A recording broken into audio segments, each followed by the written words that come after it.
అలా పొద్దున్నే నిద్ర లేవగానే దేవుడితో ఈ 3 మాటలు చెప్పి చూడండి. ఆ రోజంతా ఆయన చల్లని చూపు మీ వెంటే ఉంటుంది. మీరెంత బిజీగా ఉన్నా సరే దేవుడి కోసం ఒక్క నిమిషం కేటాయించి ఈ వీడియోని చివరి వరకు చూడండి. మీ మనసుకు ఎంతో ప్రశాంతత దొరుకుతుంది.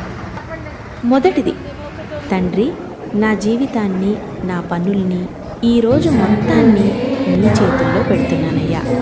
నేను వేసే ప్రతి అడుగు, మాట్లాడే ప్రతి మాట, తీసుకునే ప్రతి నిర్ణయం అన్నీ నీ కంట్రోల్లోనే ఉంచుకో.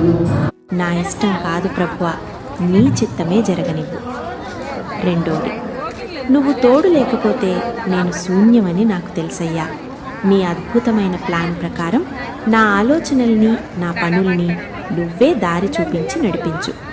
పొద్దున్నే లేచినప్పటి నుంచి రాత్రి పడుకునే